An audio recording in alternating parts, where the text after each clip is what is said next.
Okay, Assalamualaikum warahmatullahi wabarakatuh. Welcome to the social cognition course.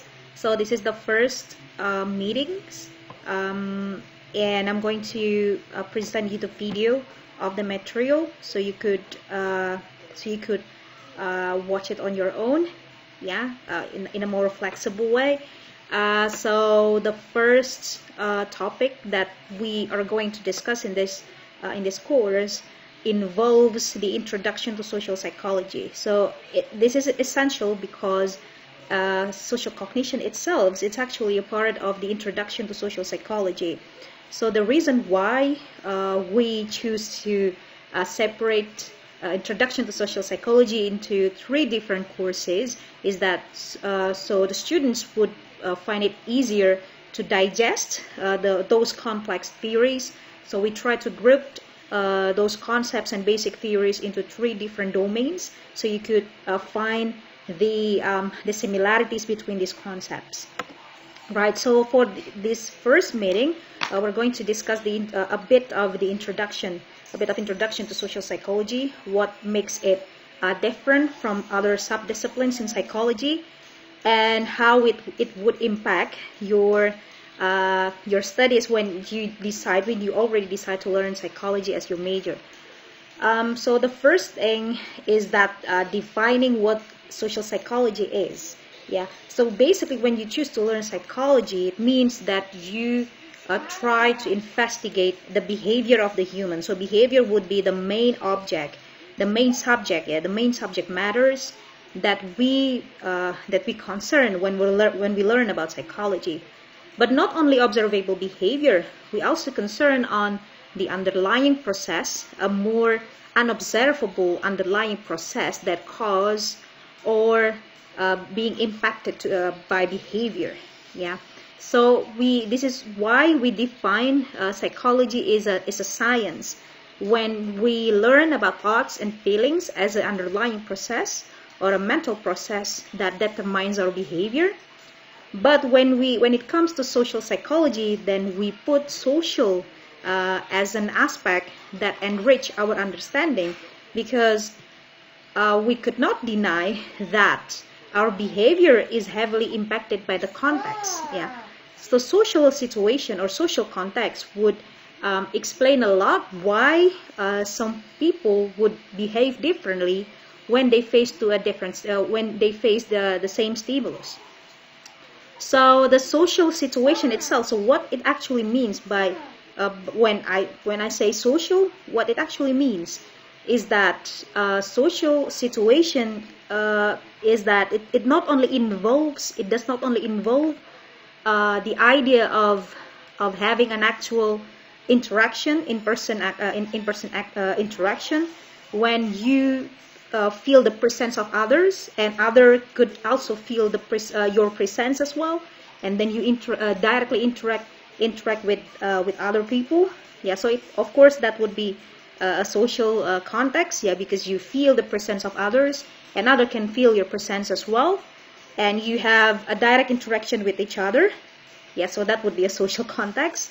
But when you imagine or implying a presence of others, it doesn't mean that social situation requires the presence of others. Yeah. So if you only imagine the presence of others, or implying that someone else present, yeah, or impacted your behavior, then it will also count as social situation. So for example, if I'm currently making a lecture video, I'm also imagining that you're now observing my behavior as well. So it also counts as a social situation, even without a direct or actual interaction. So that's what makes social psychology quite unique compared to other subdisciplines. And as we know that it's almost impossible for us to have a moment where we are completely isolated from the social situation. It's almost impossible for us to do that. Then we could realize the importance of studying social psychology as a part of your journey. Yeah. because it's almost impossible. Yeah, it's almost impossible for us to imagine how or when our behavior is completely separated from the social context or the social situation. And that is why some people would say that if you want to learn psychology, then you could not leave social psychology apart. Yes, so you need to also learn social psychology, because that it gives you some kind of explanation why people would behave or think or feel in such ways, because we believe that those processes would be impacted by social situation. Right, so in this part, I'm going to give you a more broad picture about the relationship between social psychology with several other subdisciplines in psychology. Not only subdisciplines in psychology, but also several other disciplines, completely different disciplines. Because, of course, there is no way that those disciplines are not interact with each other. Because we of course we are studying a very complex phenomena, and it's impossible to approach and understand those complex phenomena by only use one or two subdisciplines. Yeah, so we need to so scientists across disciplines need to work together as a team. So in this case, social psychology is very closely related to economics, for example, as you may have heard things like behavioral economics. Because of course social psychology concerns on finding out how people making decision all the time. So we're also actually interested in finding out how people cooperate with each other in a group, and how we allocate resources of a group, and then how we resolve conflict, for example, and how we decide which products to buy, and also how we behave when we get discounts, when you're trying to browse some of interesting stuff in the marketplace, for example. So it concerns on how we decide things, and this is why social psychology is quite closely related with economics in this sense. And of course, social psychology is always related with the normal individual psychology, because we also, even though social psychologists believe that social context does matter, we also believe that individual differences would also explain why people would behave differently, even though they are in the same social phenomenon, in the same social context. So we also take individual differences into account. So personality differences, or age differences, or generational differences, and other topics that you would find interesting in later course. And talking about social context, we could not separate it with the belief system. Yeah, the belief system, the value system that also influences how we behave and how we respond to certain stimulus. So that's why social psychology is also related with social anthropology, because it concerns on how culture would impact human behavior, and how actually human behavior collectively form something that we call culture, or belief or value system. That would be also interesting, because you to my knowledge that you're also taking a social anthropology course in the same semester. So it would also concerns on how a culture or other belief system would affect our behavior. And talking about social psychology, we cannot separate ourselves with the idea of collectivism, of this what happens in sociology, the study of social aspects of the humans, how people cooperate with each other, and also how power relation or power imbalance would produce things like inequality or injustice, and how we explain social process as a part of a social process that could affect individual level processes. That will be also interesting to see how sociology and social psychology interact, and those interactions basically produce quite interesting school of thought in psychology that we call collectivistic school of social psychology. I will explain about that later in other videos. And other than sociology, we also closely related with sociolinguistics and the study of language and communication, because most of psychological phenomena are unobserved in nature. We could not observe it directly, yeah, such as motivation or personality. It's all unobservable phenomena, and it could be only observable by verbalizing those phenomena using language. And even some psychologists believe that psychological phenomenon or psychological constructs only exist in language. So if you want to study psychology, then you need to also study how humans use language. Yeah. So in social psychology, there is a more specific subdisciplines that concerns on this matter that we call discursive psychology. This is quite interesting as well. And other than that, we also closely related with cognitive psychology. Yeah. So this is why you learn social cognition. Yeah, because we are interested in learning how people actually process information and how those processes would affect our perception about our world, and also how we behave towards a stimulus. Yeah. And there is also a growing field in psychology that we call social neuroscience. We try to look for the biological basis of certain social behaviors, such as prosociality. So what makes people more generous than the others?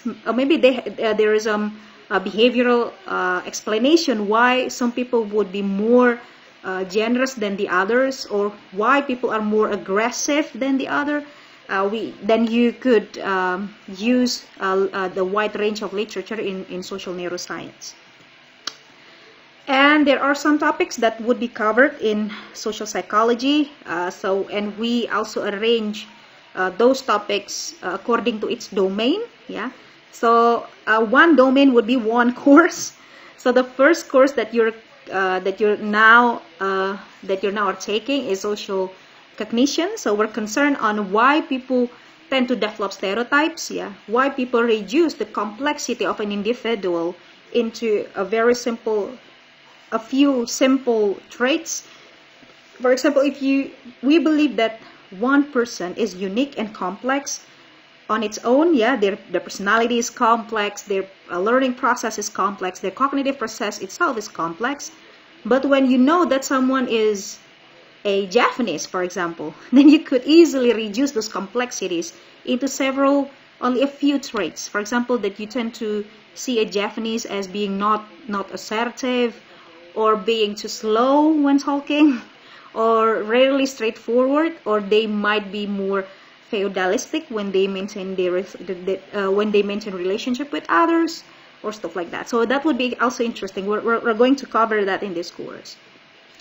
And secondly, we're going to study about attitudes, why people likes things and doesn't like things, other things, and how we develop those knowledge, and how those knowledge about attitude would affect our behavior as well. Yeah.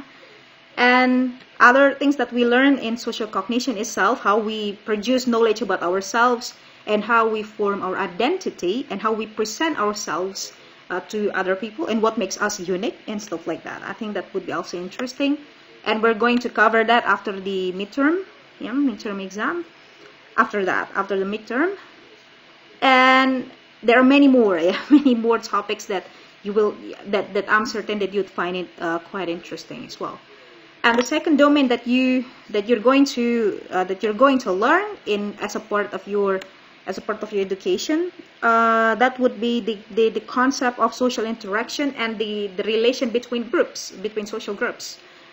And in that topic, that you're going to learn about discrimination, why we tend to treat people differently based on their social groups.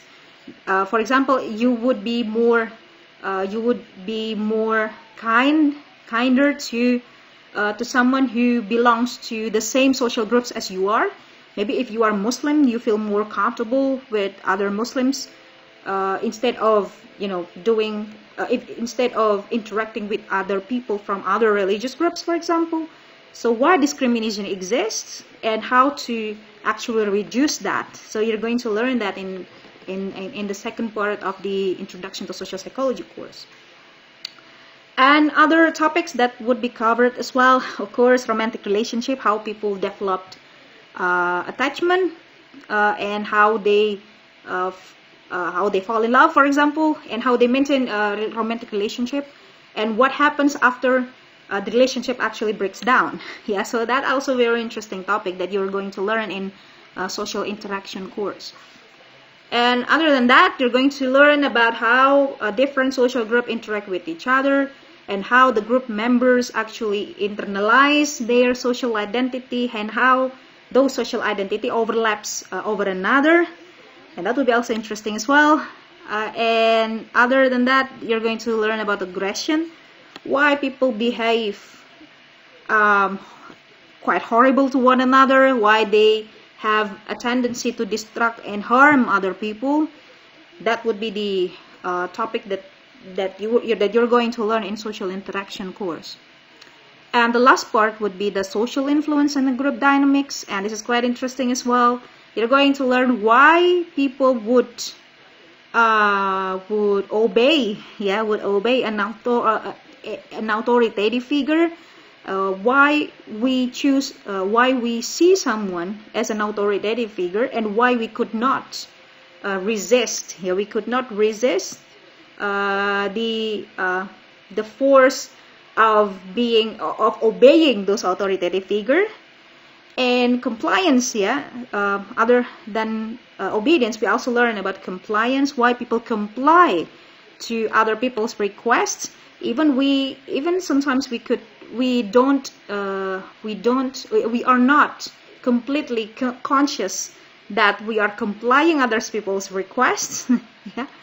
And apart from that, we're also learning about conformity, why people tend to change their opinion, change their behavior, adjusting themselves to the group norms. Yeah, so they would feel belong to they belong to a certain group, so they feel the urge to adjust themselves to the group norms, that we call conformity, and how people resolve conflicts and so on. And you're going to learn that in the social influence course that you're going to take next semester. And a little bit of history of social psychology. So basically the first phase of social psychology started in 18th century, approximately.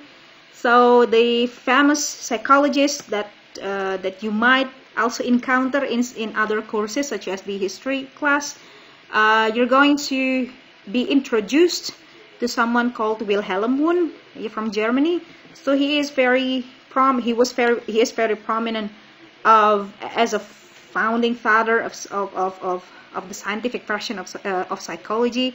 So psychology, even though we had a long history, a long past, but actually we first started considered as a scientific disciplines.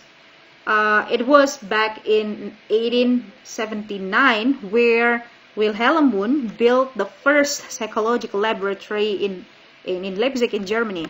So he was also the person who was responsible to introduce the affect of culture, the affect of collective mind. So he did not only believe that human psyche is structured in his structuralism theory, but he also believed that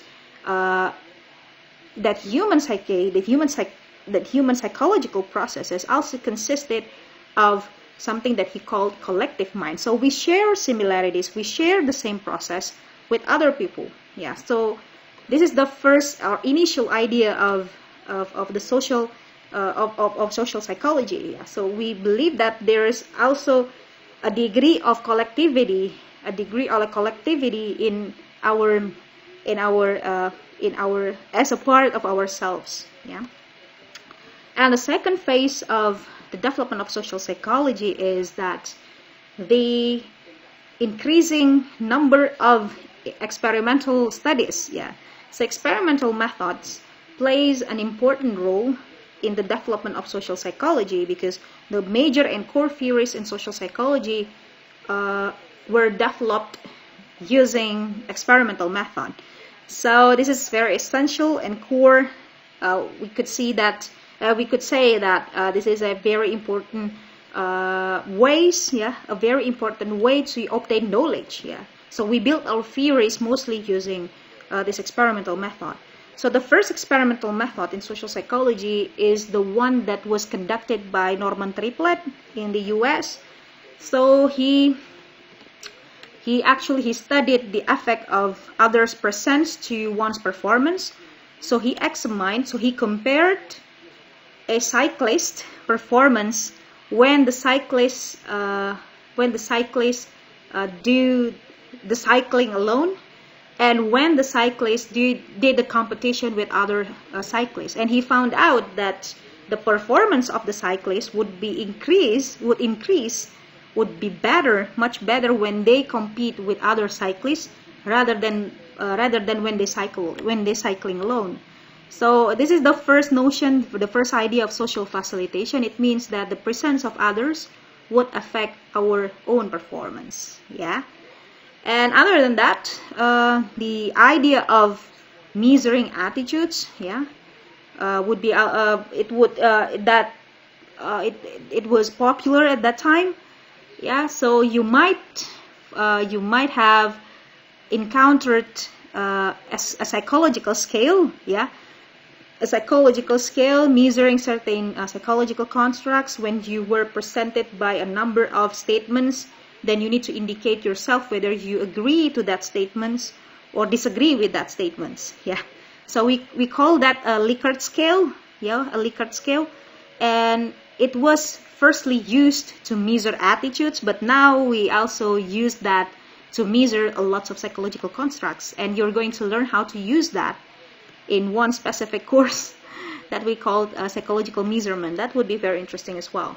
So it was firstly used to specifically measure attitude, but now we use it to measure a lot of psychological construct other than attitudes. And other influential studies at that time was the group dynamics, the idea of how people interact within the groups. And this theory is prominent. It was firstly coined by Kurt Lewin, a psychologist from Germany, and you're going to learn about the Lewin constructs. I think it is more. I think if I'm not mistaken, you're going to learn that in the social influence course and group dynamics. And there is also I would say region uniqueness.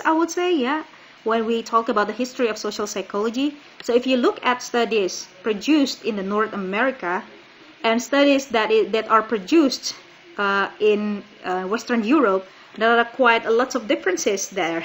So in North America, social psychology would form as a more like more behaviorism influence. There are lots of behaviorism influence in the North American version of social psychology.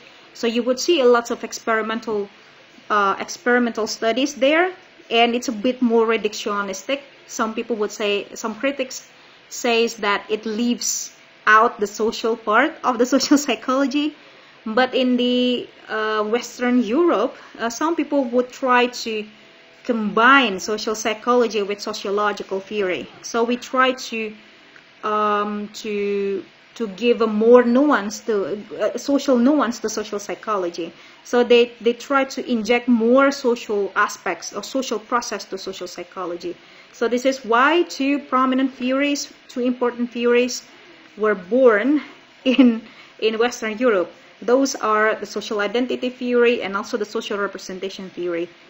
You're going to learn both theory after the midterm. And those theories are extremely important and influential in understanding how people develop their identity in social contexts. And the last part of our history topic is social psychology after 2011. There was a major turbulence in social psychology before 2011.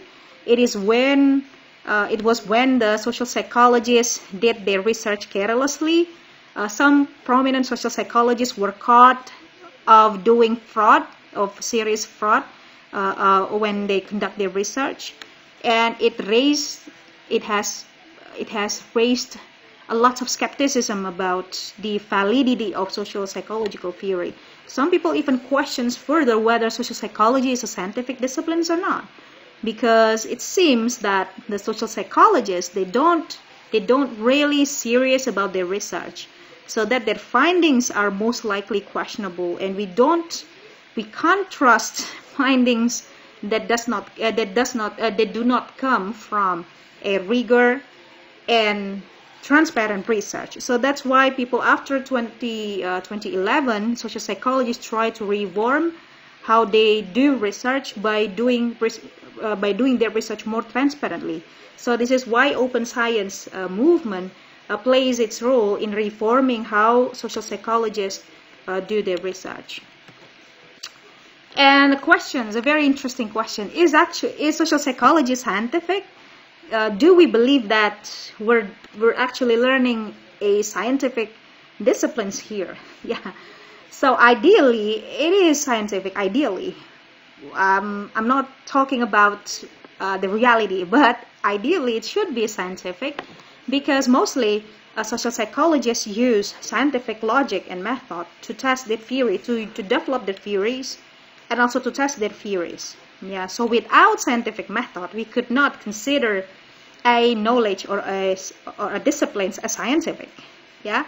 So we test theories on the basis of scientific logic, which means that we're trying to seek the coherence or the correspondence or the relation between our theory and reality. So good theories or valid theories would be supported by real evidence. So without real evidence, you cannot have real theories. I think that's very basic, and that's quite common sense. And what social psychologists normally do is that we develop hypotheses, and then we collect data to confirm or to disconfirm our hypothesis, and then we try to conclude whether a certain theories would make sense or we should leave out that theory. Yeah. And so that in that case, we could see that social psychology is a scientific discipline because we adopt scientific method. But then there is also lots of questions about how we do our research, so that we could completely sure that social psychology is actually a scientific discipline. Now, in that case, in the next video, I'm going to explain to you what actually social psychologists do as a part of their research program, and how they actually assess how their findings are credible or actually just a nonsensical conclusions. So that would be the end of the first lecture, and I'm going to continue this lecture on the second part when we're talking about the research on social psychology.